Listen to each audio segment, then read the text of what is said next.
6 months, the number of Nigerians living below the poverty line increased from 91.5 million to 94.5 million. Not less than 3 million people are living in extreme poverty in the country. That figure is according to the World Poverty Clock. Nigeria overtook India in 2018, becoming the poverty capital of the world with more than 83 million people living on less than $1 per day. The World Poverty Clock says 6 more people fall into this bracket every minute and forecasts that 120 million Nigerians may be extremely poor by 2030. In June, President Muhammadu Buhari, in a national address, promised to lift 100 million Nigerians from poverty over the course of the next 10 years. Social commentator Ayodele Adio is here with us in the studio. Thank you for joining us on TVC Breakfast. Thank you for having me. Now, from the reports and statistics that we just read out, 91.5 million initially, and now we have moved up to 94 million, and there's been social intervention programs by the government, and the government has also said, like we rightly pointed out, that the president said rather that he was going to lift 100 million Nigerians out of poverty. When you look at the effort being made to lift Nigerians out of poverty and the result we are getting, what do you make of it? Are we really moving in the right direction? Are we doing what we are supposed to do to address this issue critically? I'm not sure that we're doing enough. I think some of the measures, when you talked about social interventions, are best tokenist, because if you look at the numbers in the last 10 years, for instance, the numbers, the poverty rate has been growing steadily over the last decade, and it's been exacerbated by the policies that we've put in place in the last 4 years, and that's why you see that we're now the poverty capital of the world. It is made worse because in 2030, there will be about 440 million poor people in Africa, with Nigeria producing 1 out of every 4 of that number, and that is an alarming number. And my sadness is I do not see a sense of urgency in terms of policies, and not just at the federal government, because there's a whole lot of focus on the federal government. The question is, what are state governors doing with the resources that they have, both human and financial resources, to reduce the poverty rates in their state? That is not happening. There's no grand policy towards achieving that in most states in the country. In fact, I think about 50% of the states in the country do not even have local Bureau of Statistics. So they can't even measure their own progress in these various states. So how are you going to reduce that without measurement? Government will always come and say, they have done this, they have done that. Like she mentioned, the social intervention programs. And the government will also say it has created jobs and employed a lot of people. But is that the way to? Let me quickly say something. When you talk about social intervention programs, let us talk about very low-hanging fruits, because we talk about cattle a lot recently in Nigeria. Yeah. Let's use cattle, for example. A single company in Brazil, JAB, for instance, employs 900,000 people by processing beef and slaughterhousing factories around the world. 900,000 people with a revenue of $50 billion every year. America alone, you have 500,000 workers in meat processing factories and slaughterhouses. 500,000. The UK employs 75,000 people in slaughterhouses and meat processing factories. That's a low-hanging fruit for at least governors in northern Nigeria to employ, even if it's 75,000 to 100,000 people, and put them in the minimum wage. So it means we're not. The reality is, we are not the only thing that can lift Nigerians out of poverty are basically 2 things. Invest in huge manufacturing and factories that employ thousands of Nigerians. But the government is still talking cattle now. The government is talking about the National Livestock Transformation Plan that all states are supposed to adopt. Well, it's still the federal government-led policy. Now, but states are to contribute, the federal government contributes 80%, while states contribute 20%. Exactly my point. You see, the focus is still on the federal government trying to drive every single policy of job creation, which does not make any sense to me, because you have chief executives in states who have resources, who have the power to tax citizens, who have the power who control all over the land and have the capacity. Of course, these states do have the capacity to create jobs. If not, they should not be states. In what form do they have? Because I was in Benue at a point, and I had to go all around. Yes. It's called the food basket. Yes. You can see a huge, in people's farms, tomato and pepper. Food waste? Yes, tomato and pepper is grown there. But you see that these states don't have a single factory to make tomato paste. And when you ask questions, they tell you they don't have the capacity, they don't have the funds, they need private sector to come in and all of that. And that's how it is generally. What are the states itself doing to attract private sector funding, for instance? A governor cannot sit and tell you that I have a lot of, and I like the example that you made, which is Benue, because you have a lot of oranges in Benue, but you don't have concentrate factories in Benue. How can a chief executive governor of a state have a lot of resources in his state and tells you he cannot make a single deal to attract a company into his state? That's incumbent on him. That is right on his neck. Because governors have the powers to give tax concessions to companies. They can build infrastructure in their state to be able to attract a certain level of corporate or foreign direct investments into their own state. Kaduna State, for example, has attracted Olams, a huge agricultural company in their state, employing thousands of people. How did they do it? Did he pluck it from the sky? Governors need to sit up and do their jobs and reduce the poverty in their state. You cannot wait for the federal government to do every single thing. But with the system we have in the country, the federal system will run. The states are they not limited? Are their hands not tied? Listen, I've been critical of the federal government, but I think we're giving some of these governors too many leeway. These governors raise IGR. Every single month and every single year, they tell you how much they raise from IGR in their states. Nobody tells them they cannot raise IGR. They tax citizens. They earn, income taxes from citizens. They take allocations from the federal government every single month. What do they do with those funds? They control every single land in their state. What have they done? How have they been able to translate that into wealth? If governors are unable, if a governor is unable to pay salaries, or unable to create wealth for his citizens, I'm sorry to say he's not fit to be a governor. Wow. How can anybody run a state and not have a simple statistics, a simple localized bureau of statistics that shows the progress or tracks progress of the state? So governors need to sit up and do their jobs and reduce poverty. All right, so looking at eradication of poverty, in all of this now, we've mentioned about the state government having a point in all of this, to having a responsibility, a major role in ensuring that this is achieved. Now, how can legislation help us?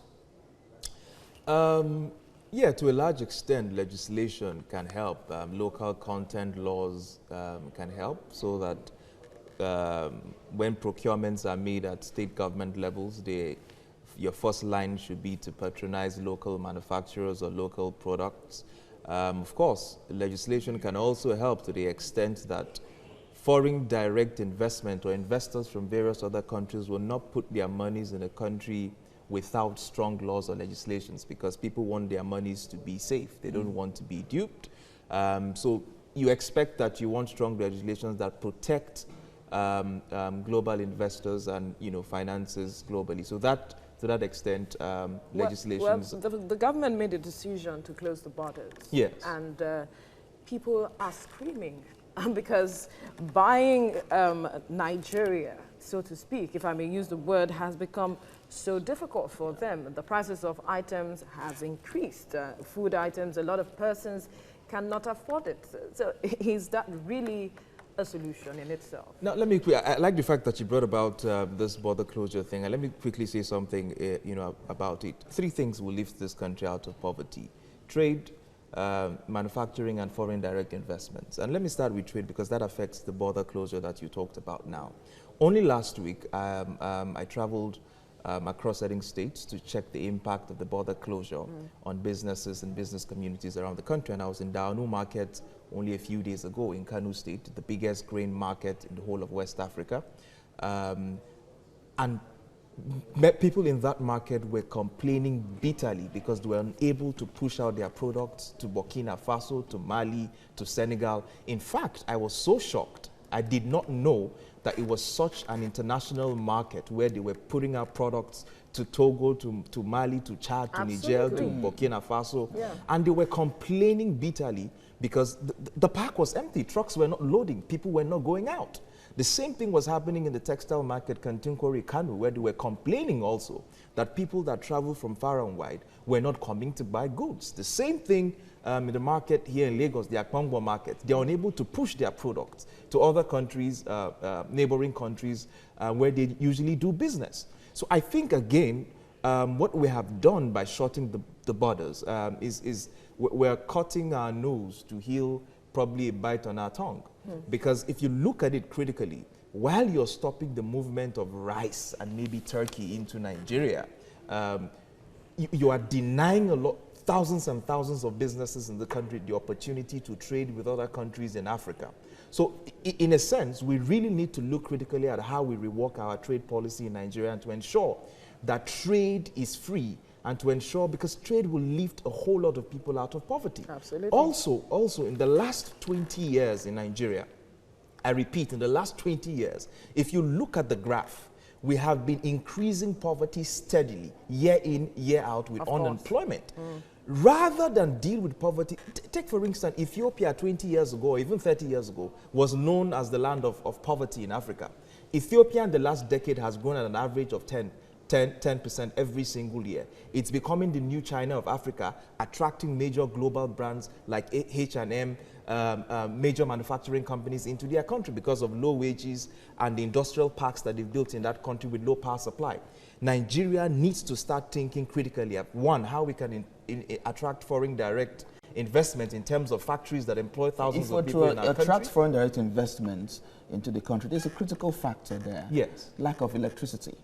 You want to start a barbing salad, for instance. And insecurity. Insecurity as well. You're totally spot on. Yeah, and it's not just lack of it, it's not just electricity or even, it's infrastructure. Yeah. Because you have to move, these companies depend on infrastructure to manage their logistics. So coming from your airport, the infrastructure down your airport is a mess. Your international trade route through Badagry Expressway is a complete mess.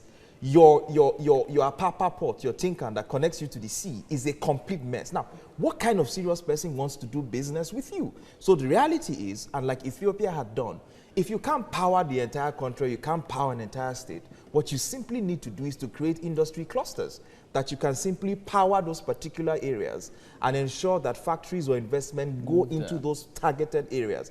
And that way you can give certain incentives for people, to power them. I mean, what's the minimum wage in the UK, for instance? 16, 17, 18,000 pounds a year. If you compare that in Naira, that's between 6 to 7 million Naira a year. Our minimum wage is about 360,000 a year. That means companies will rather open up factories in Nigeria and do business here than in the UK because the labor costs are cheap. But why are they not coming here? Why are they going to Bangladesh instead? It's because the countries like Bangladesh have provided certain kinds of infrastructure using their living wage to make them move to this country. So we need to start thinking critically, because it is a disaster that awaits us if we don't lift people out of poverty. That is what is foiling the insecurity around the country. That is what is foiling kidnappings and all of that. But we need to do our jobs. But these people, and I'm talking about our leaders, travel to these countries. They see how things work. They see the models. And one wonders, is it the political will to bring these things back home, to make it work such that we adopt the ways it would work for us? That is the challenge. I think you have your finger right on the button when you say political will. Because I don't think Nigeria is short of brilliant people. We've had exceptionally brilliant people. In fact, we've had Nigerians who have worked on policies in the Asian countries that deliver tremendous success. The reality is there is this lack of political will in Nigeria to get things done. And of course, it is not also helped with the kind of system that we run, because we're simply a federal system on paper. But in reality, you have 36 state I say this every time. How can you have 36 commissioners of finance and economic planning in states, and all they do is go to Abuja to beg for a check every month? That's an absolute disaster. An absolute disaster. All right, so in all of this now, what's more can the government do to lift Nigeria out of poverty. The president had said it before when he came into office for the second term, that he's going to lift 100,000 Nigerians out, 100 million rather, right? Yeah, Out 100 of million. 100 million Nigerians out of poverty. How do you think he's going to do that? I'm not sure what strategies the president intends to, deploy to lift 100 million people out of poverty. But I do think, or I do know, that there's an Asian playbook of how this has happened in the Asian continent in the last 40, 50 years. Okay. China has lifted 700 million. India has done 300 million people. The Vietnamese have done the same. The Singaporeans and the Malaysians have done the same. So the playbook is out there on how you can lift millions of people out of poverty. And one of them, like I said earlier, is by foreign direct investments. It's by adopting market policies, trading, and of course, laws. You talked about laws the earlier time, how your regulations attract foreign direct investments into your country. Now, if we go the same route that these Asian tigers did to emerge, then there's a likelihood that we might have some, sort of El Dorado in the nearest future. But as we speak, it does seem like, even as of today, we don't have a clear-cut policy on how we intend to deal with poverty going forward. We're taking one step forward, two steps backward. So today we're shorting borders. Tomorrow we're signing the African Free Trade Agreement. We're doing the Ease of Business plan today, ERGP plan today. Tomorrow we are scrapping it. So we need some level of focus as to what we need to do. You talked about the Asian heavyweights. Are we taking advantage of the population we have? Because as far as I know, they had a larger population and they're taking advantage of the population. Your population can be an asset and it can be a serious problem for you. For us now, it's becoming a real problem because we're not taking advantage of it. But here's what is happening in the global community that presents to us a huge advantage. One is the fact that the Asian countries that has been the focal point for growth in the last 2 decades, we're talking about China, for instance, and if you want to put in the Japanese, they have an aging population, they have a growing middle class, so wages are going up in China. I mean, wages have hit the roof in places like Japan, so wages are growing up in China, and the population is aging. So what it means is that big manufacturing or big global companies are going to relocate to countries with lower wages and with a young demography.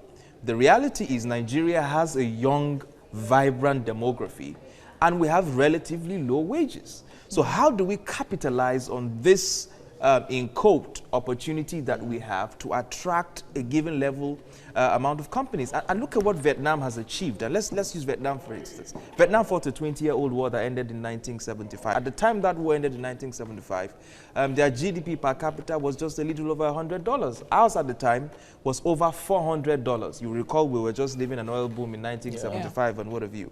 30 years down the road. What have the Vietnamese done? They adopted the typical Asian playbook, dumped their communist ideas, and today as we speak, 1 out of every 3 Samsung phone is manufactured in Vietnam. Companies are relocating away from China into Vietnam because they've adopted liberalized policies that are attracting global manufacturing firms into their country. So we need to adopt those same policies, we need to adopt same principles, but most of all, we need to be disciplined and pragmatic. You don't lift millions of people out of poverty just by, a flick of your fingers. You have to be deliberate, you have to be disciplined, it has to be long-term, it has to be deliberate, it has to be pragmatic.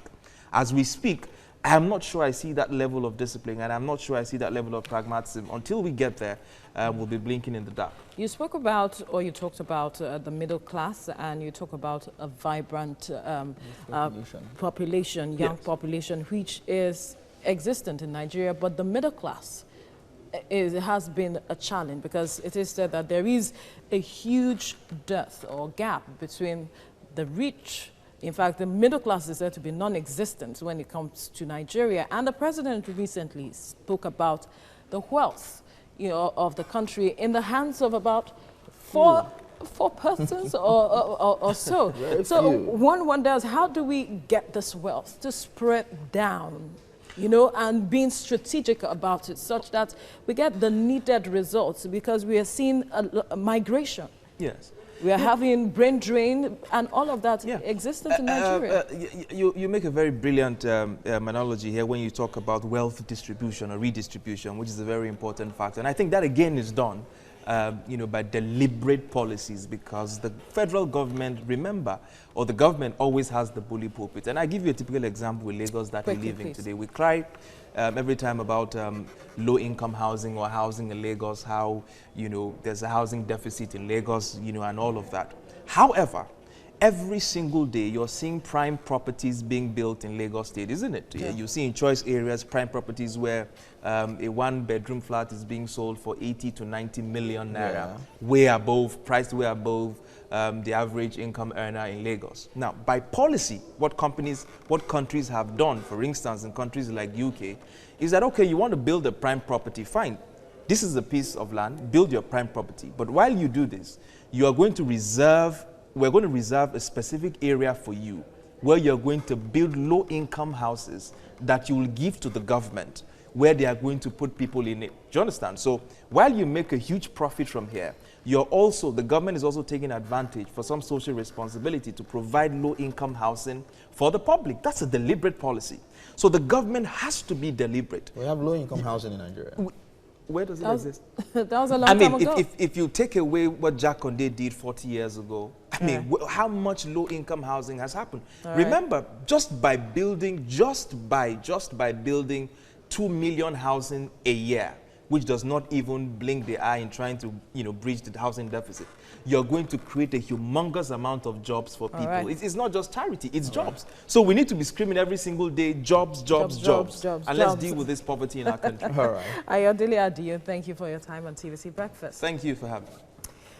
Well, let's tell you that the views and reactions of our resource persons on the topics discussed today are their views and have no connection with TVC News. Well, thank you very much for keeping watching, and of course you can keep up with us on social media using the hashtag TVC Breakfast.